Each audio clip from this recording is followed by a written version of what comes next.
Welcome to News9 and you are watching On Point. Today we have 3 on points. In On Point 1 we tackle the intolerance debate that has broken over Vande Mataram and the national song has turned 150.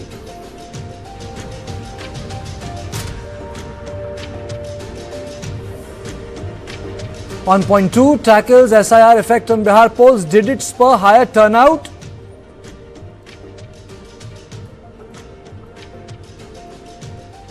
On Point 3 is on Supreme Court's ruling on stray dogs. Question it, is it doable?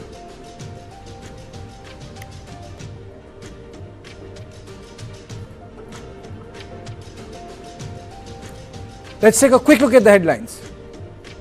Associate sponsor Bank of Baroda के संग त्योहार की उमंग. Big technical glitch hits Delhi's IGI airport. ATC server malfunction disrupts operations. Over 300 flights delayed.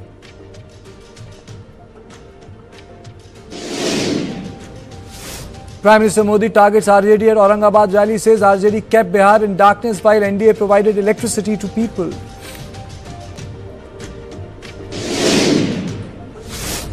Rahul Gandhi's jibe at NDA government, says they are encouraging youth to make social media reels to divert attention from the real issues.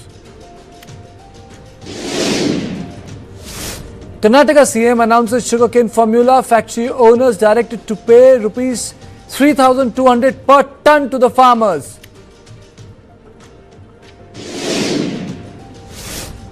Chennai Press Club condemns YouTuber's sexist question to actress Gauri Kishan. Question about her body weight, unprofessional and disrespectful.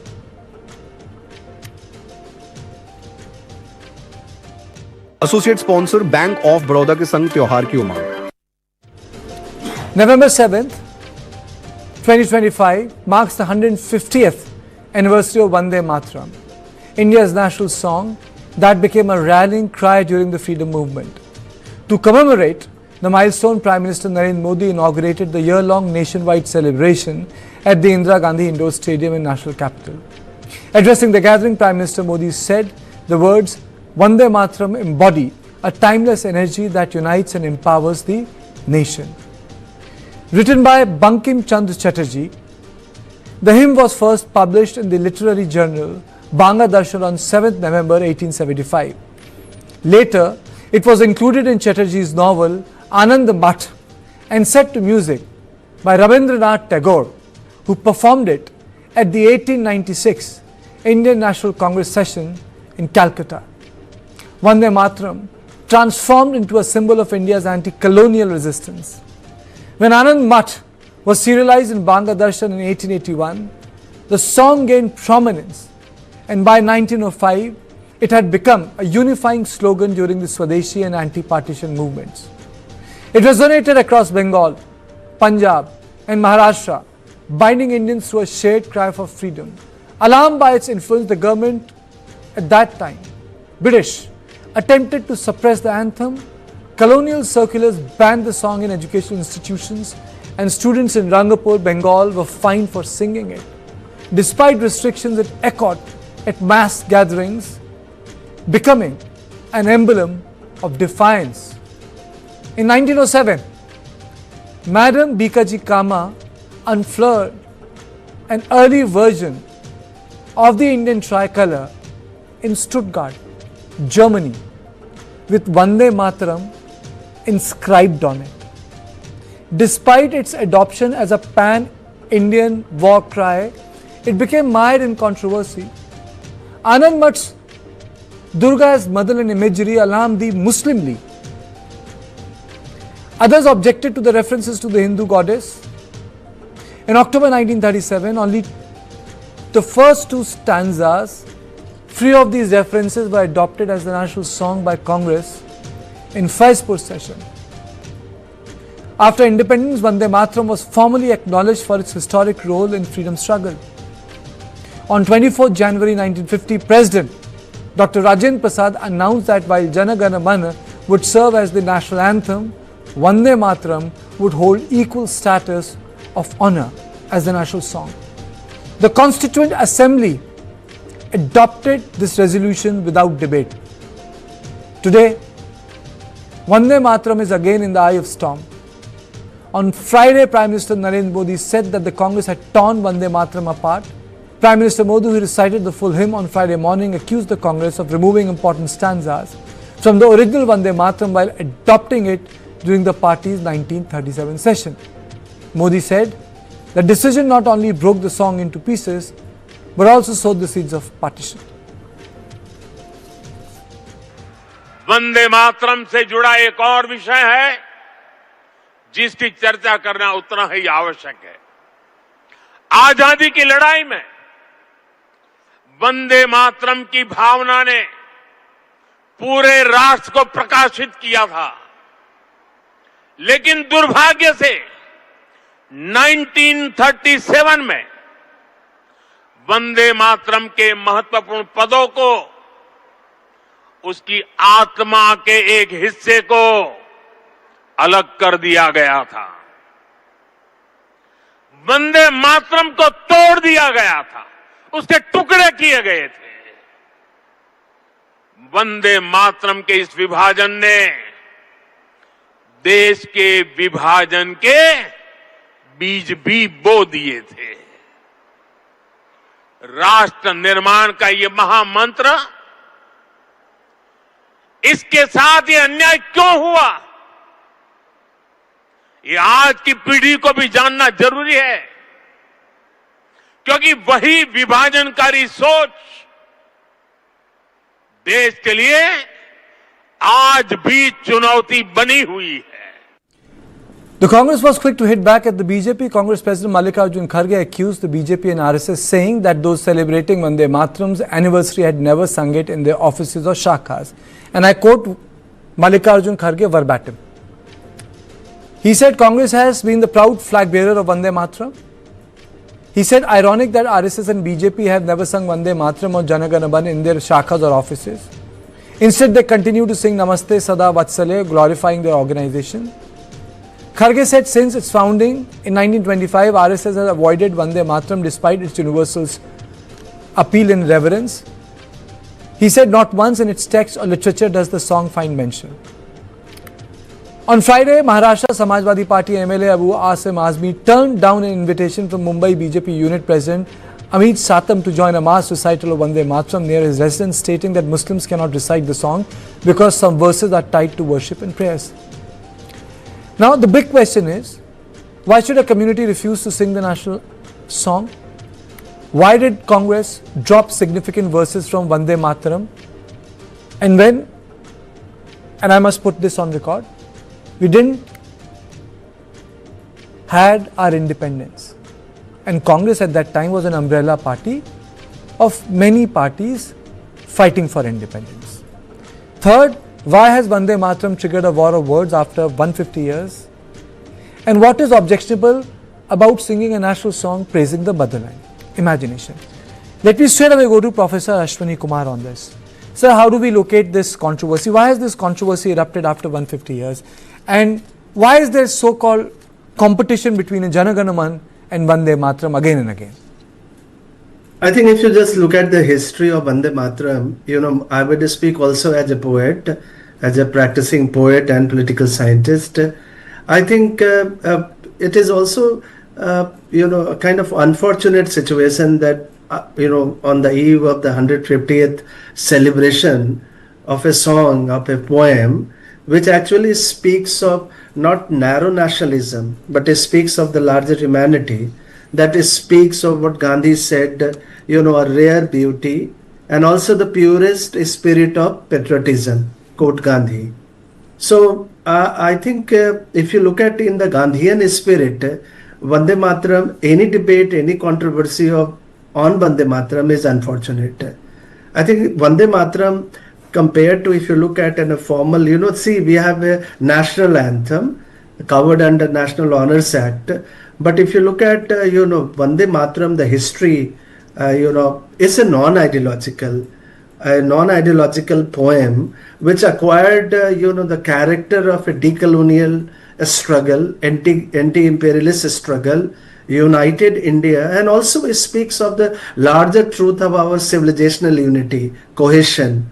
So I think is really unfortunate. And this is really time on this 150th anniversary of Vande Mataram. We must correct the historical wrong. We must bring back full spirit of the Vande Mataram. This is what I would suggest. This is time not to just honor Vande Mataram formally, but make it a part of also, in terms of what we call in political theory, interfaith dialogue, Okay. This is time when Vande Mataram can contribute to social peace, harmony and tolerance. So on the lighter note, why there is intolerance over Vande Mataram? Okay, we'll come to that. Is there intolerance over Vande Mataram? Let me play out some bites from the leaders who are part of the opposition, Sandeep Dikshit and Omar Abdullah. तो 35, 36, 37, 37 में बल्कि नेहरू जी और सुभाष चंद्र बोस, पता नहीं नेताजी बोस का क्यों नहीं नाम लेते हैं।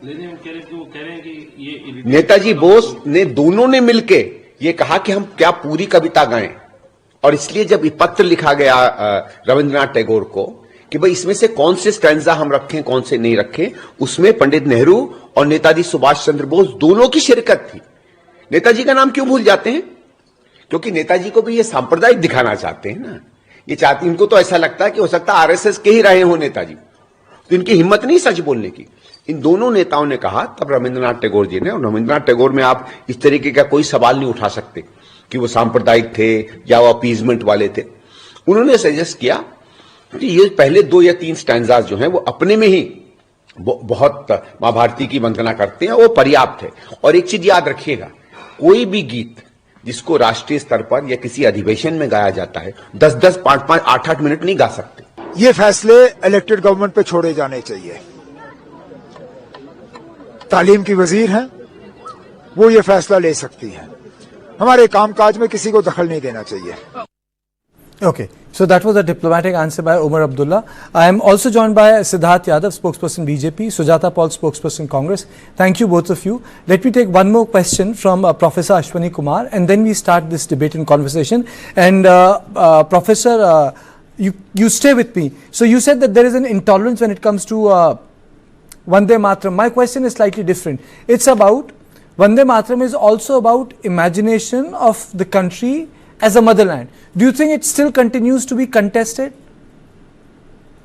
You want me to respond to Yes. that? Yeah, this is why my larger worry, and there is no contestation, I guess.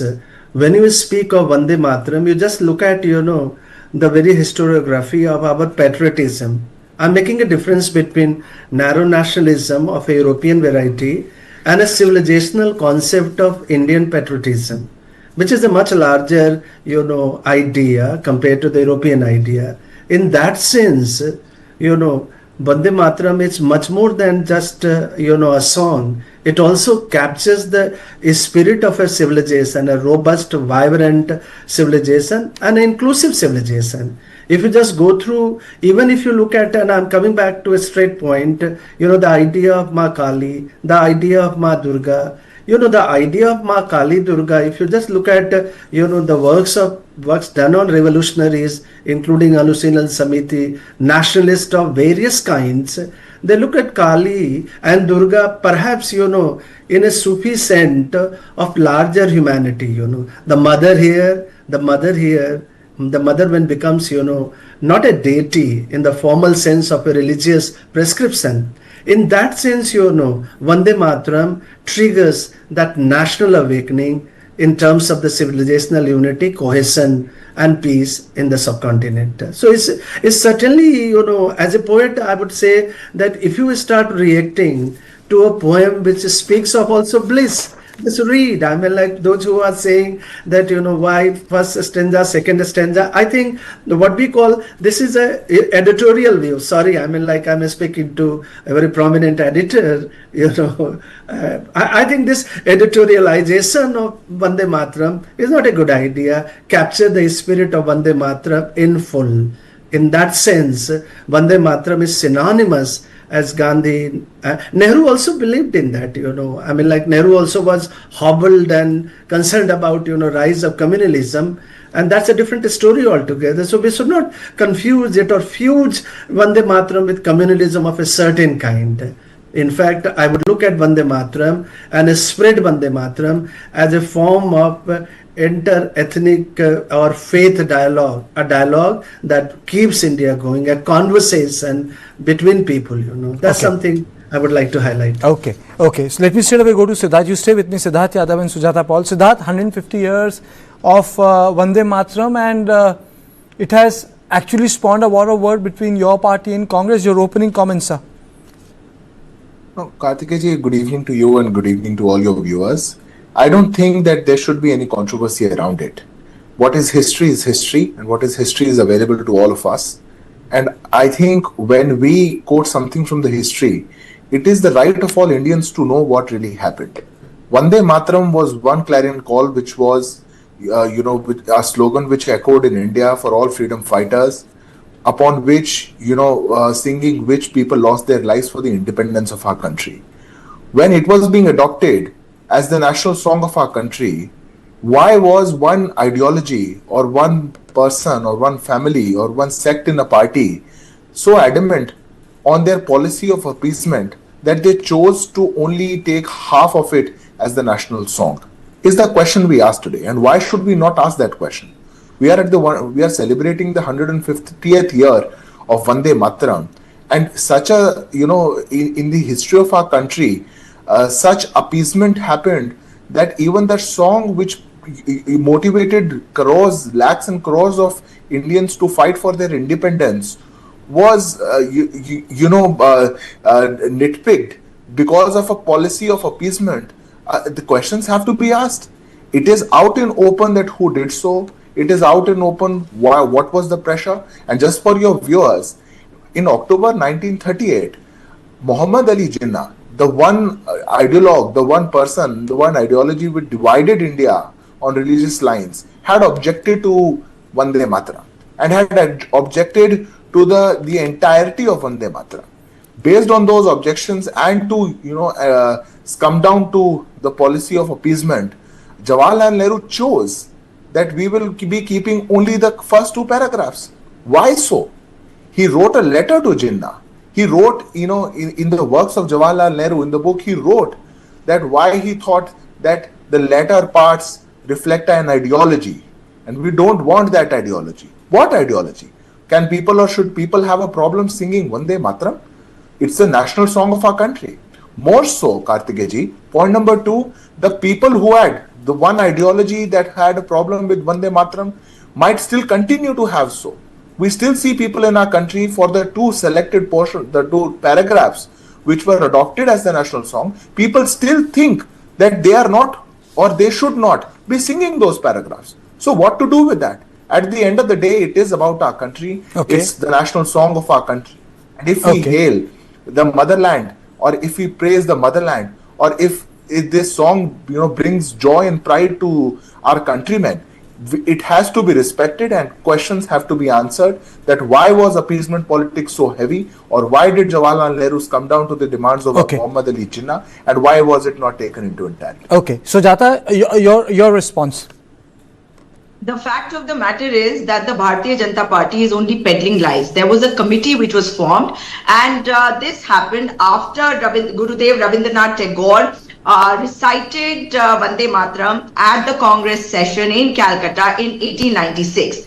And by 1905, this had become so popular because the Britishers had come down heavily on it, not just banned the song Vande Mataram, but also the book Anand Mat. And this ban was lifted in 1947 when we gained independence. So clearly, the BJP is only trying to peddle lies. And when we talk about this committee, are you going to try and blame everybody in this committee? Because the committee had Rabindranath Tagore, who had decided that the first two stanzas be adopted as the national song, or for various national gatherings. And the Indian National Congress Working Committee had adopted this in October 1937. So if the first two stanzas were accepted by Gurudev Rabindranath Tagore, Are they going to say that he was against the nation? Can the BJP say that? And also, Tagore himself had stated in a letter to Subhash Chandra Bose that the first two stanzas were unexceptionable in their evocation of the beauty of our motherland. So what is the BJP talking about? But those who believe in dividing the nation over petty issues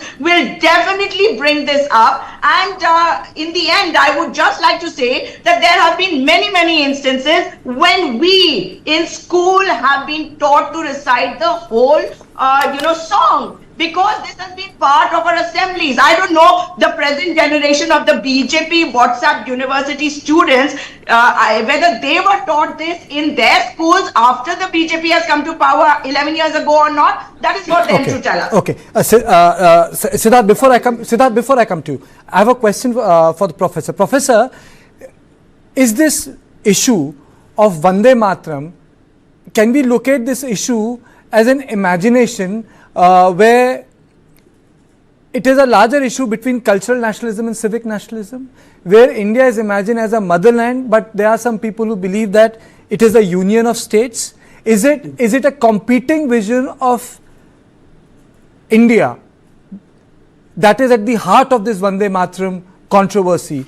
Akhand Bharat, motherland, India as a new country but an old nation, new country but an ancient civilization. And those who believe that India was forced out of colonial struggle, out of freedom struggle, that is why we say it is Bharat, India that is Bharat, but also a union of states. Is this the place where this Vande Mataram controversy is to be located historically, sociologically, sir? I think I would say more metaphorically to begin with, when the soul of a suppressed nation finds voice, that voice is Vande Mataram. I mean, like, it's not just political voice, it's a cultural and also, ethical voice of the entire nation, that's the Vande Mataram. That's the difference between national anthem and the song of the people, Karthikeya. We must remember this ethical distinction between national anthem and the song of the people. And that is why, if you just locate it, if Vande Mataram is the song of the people, Professor, how would you define sociologically national anthem? National anthem also emerges in the sense of, uniting the nation. And if you look at, it's also legal instrument, Karthikeya. It's covered under, there is a jurisprudence behind, national anthem. And that is the difference when we are looking at popular sovereignty. And when you say in the constitution, we the people, Vande Mataram captures that spirit of popular sovereignty. Without any notion with, legality or jurisprudence in the formal sense. That is why Vande Mataram, as the spirit of the nation, finds its utterances. It speaks the soul, of the, not just the nation, the entire, unity of the country. From Meghalaya to Kashmir, if the Vande Mataram spreads and unites people, I think that is the purpose. Secondly, if you locate it historically, Vande Mataram is also located into the history of Sannyasi, rebellion, and also the famine of Bengal, the worst famine, and also in the British economic exploitation. Let's not disengage, the spirit of India, exploited over centuries by invaders, the colonialist, So when the nation finds its voice through the people, that is where Vande Mataram sociologically becomes the voice of the nation as a civic religion. I would say that rather than the political religion, Vande Mataram must be accorded its proper place of a civic and humanist religion, uniting all of us, putting us together. And that the spirit, I guess, today we must take a place. Because see, if you just go back to Sannyasi movement and in the final passage where, the mysterious yogi and the Satyendra Mahendra, if you look at, there is also feminist angle to Anandamath. We often forget that. The ferocious, Kalyani, they all over go around and treats the nation as sacred pilgrimage, This is where the voice of nation finds its soul. That's the difference between national anthem and the Vande Mataram. Okay. Siddharth, you wanted to come in, please. Karthikeya, I think while we discuss Vande Mataram, I don't think that the idea is at any crossroads, that India is eternally, a civilization, a very old civilization, and the basis of our country goes, way back to the civilization of this country. We were not a rise and fall of powers. We were not, just a country born in 1947. And when we discuss that idea, Ma Bharati or, Bharat, these are the this is the eternal idea of India. And Vande Mataram has been, at the center stage of that. Vande Mataram has been, the spirit of people while we fought for independence, and continues to be so for all people who, who treat this land as their motherland. And the idea of India is embodied, in the spirit of Vande Mataram. But while we discuss all of this, and my learned friend from Congress party was making few objections, and she was saying that, in my school we have always said the full Vande Mataram. I wish to ask one question, that if Congress party has ever recited Vande Mataram in their office, have they ever recited the full version? If not, then why? What was the thought of the Congress party or their leader that appeasement had to take the front stage, the front seat, and one song or one slogan which was, which was embodied in the cultural identity of this country, that had to be done away with, parts of that had to be removed? Why so? Why is it? Because I speak as a, as a Karyakarta of the Bharatiya Janata Party and the Rashtriya Swayamsevak Sangh. And the Rashtriya Swayamsevak Sangh has been advocating for the full Vande Mataram from the day of its inception. Okay. Okay. And I say so with utmost responsibility, because you may ask any Karyakarta of the RSS, where in the cards of RSS, where Namaste Sada Vatsale Matrabhumi, the prayers are given, the Vande Mataram is on the back of it, and the full version of that. Okay. Bharatiya Janata Party recites the full version of that. Okay. So there are two ideas. One idea says that it is our motherland. It is, whenever we recite Vande Mataram, there can be no katni chutney in that. There can be no nitpicking in that. And it was a song which, which embraces the cultural identity of our country. And there's another idea which says that appeasement has to take the front seat. And we will, to, please the likes of Jannah, and to please the likes of people who do not identify with this cultural identity, do anything. And then now it relates to cut to 2025, where Rahul Gandhi says we have to fight with the Shakti.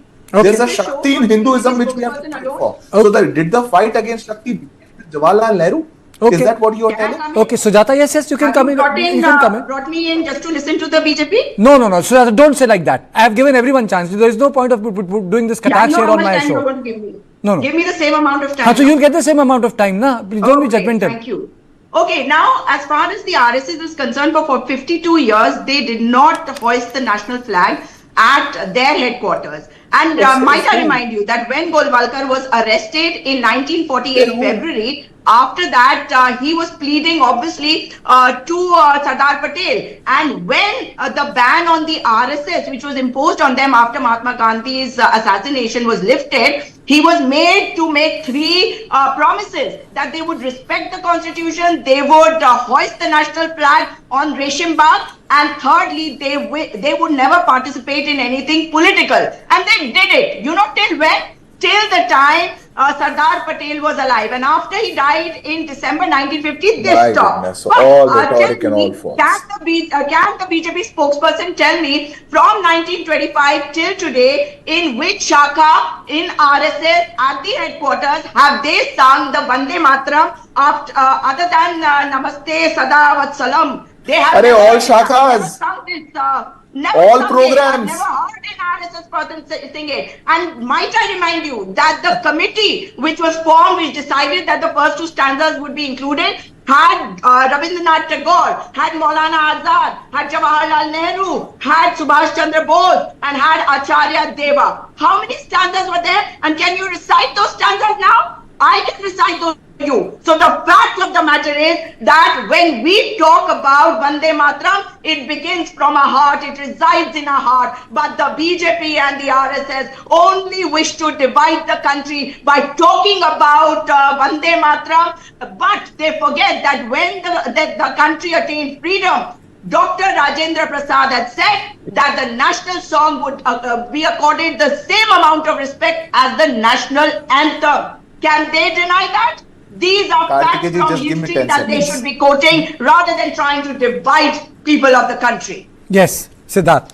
Kartikeya ji, while my learned friend from Congress party would want to name other people of the committee and want to put the blame on them, I just wish to quote Jawaharlal Nehru from the selected works of Jawaharlal Nehru, and I'll just say 2 lines. We have recognized that in the rest of the song there is an ideology, imagery, etc., which people of various groups cannot put up with. Therefore, if there is an ideology which various groups of India cannot honestly and sincerely accept, then it is an improper ideology for the national song.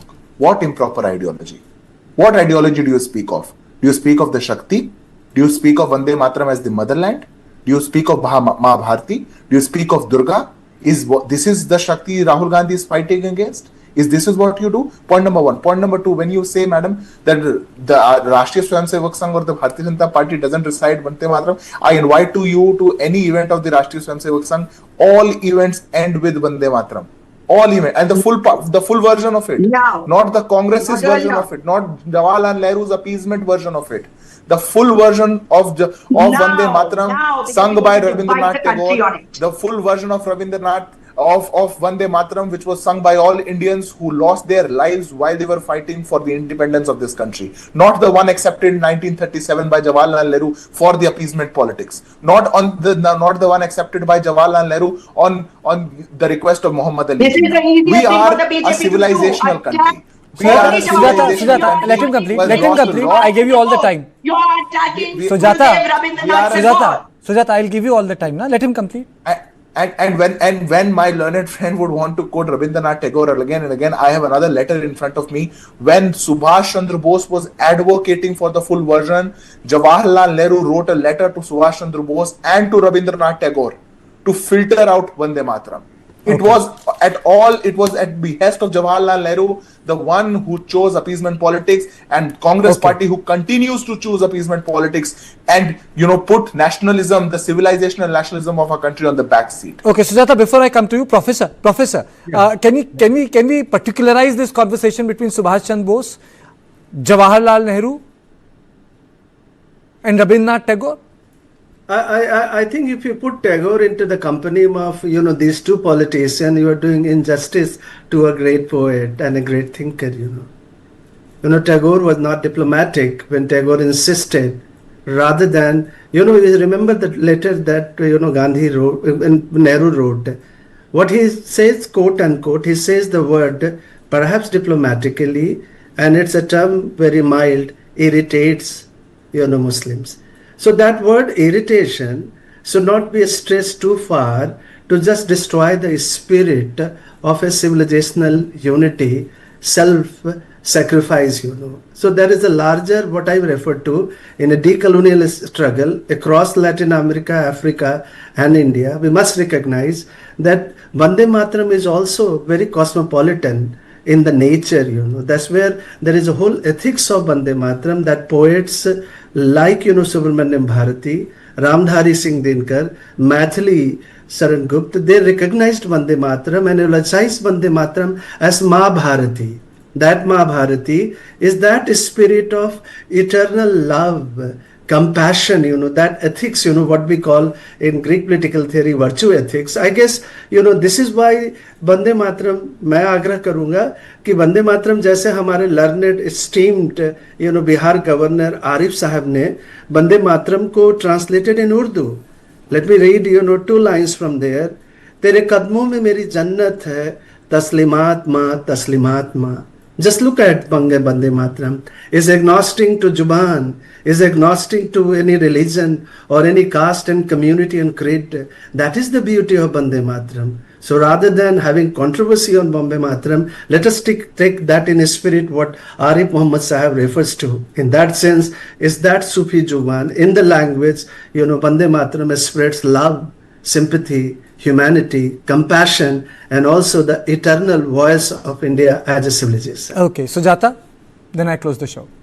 Is that in 1894, Bankim Chandra Chatterjee had died, And in 1896, this was recited by Gurudev Rabindranath Tagore. The fact here is that there are many, many versions to the development stage, in the developmental stage, where this was developed by a whole number of people. And I'm sure that our learned friend would know that in 1907, it was Hemendra Mohan Bose who was the first Indian who manufactured gramophones, also recorded it in the voice of Gurudev Rabindranath Tagore. And therefore, the development through the time had come to such a stage that how much or what length should be adopted as the country's national song was decided by this committee. Let us respect the committee and not say that it was only Nehru or only Subhash Chandra Bose or only Maulana Azad or only Rabindranath Tagore. Of course, he was a poet, and it was important that a poet be there, and the poet who recited it at the 1896 Congress session. Okay, I think the bottom line is like Vande Mataram is a song which unites the people, and I think very beautifully put by Ashwani Kumar. It's the song of the people. It's a song of popular sovereignty.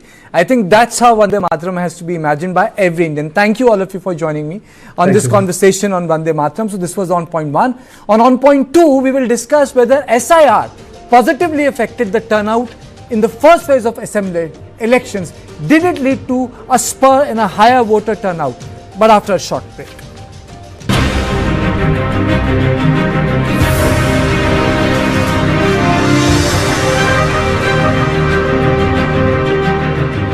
Associate sponsor ever ready give me power give me red.